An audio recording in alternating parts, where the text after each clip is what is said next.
Yo, what's up guys? Welcome back to the channel, and today I'm going to show you how to dispute a transaction on your Wells Fargo's account. Let's get straight into the video. There are a couple of ways you can dispute. The first is online dispute. How you want to do this is by first logging into your Wells Fargo's online banking account. And once you're logged in, you want to click on the account service tab and then just select the dispute a transaction option. And now you want to choose the transaction that you want to dispute, and then enter the reason for the dispute and any additional information, and then just review and submit the dispute.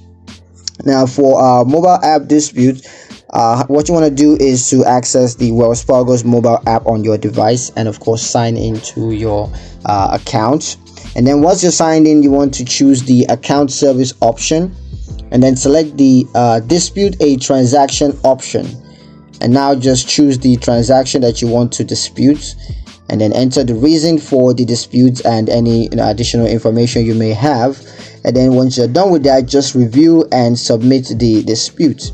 Now for phone disputes, what you want to do is call Wells Fargo's customer service.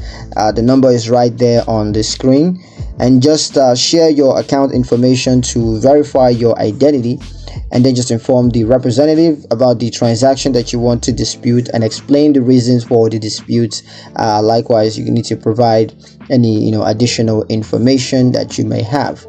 Now for mail disputes, what you want to do is to write a letter explaining the dispute, including the transaction date, the amount, and reason for the dispute, and just attach any supporting documents such as receipts or invoices. And once you're done with that, just send the letter to the address listed on your statement or on Wells Fargo's website, and they're going to help you to sort that out. Now, a couple of tips and reminders for you guys. The first is to dispute transactions promptly. You want to do that as soon as possible to prevent further unauthorized activity.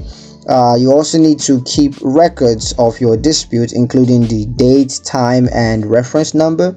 Also, you need to regularly review your account activities to detect suspicious transactions on your accounts. So yeah, that's pretty much it on how to dispute a transaction on your Wells Fargo's account. Hope you guys liked the video. Hope you found it useful enough. If you did, like the video, comment down below, let me know what you thought. Share the video with your friends and subscribe to the channel if you haven't done so already. And I will see you guys in the next one. Peace.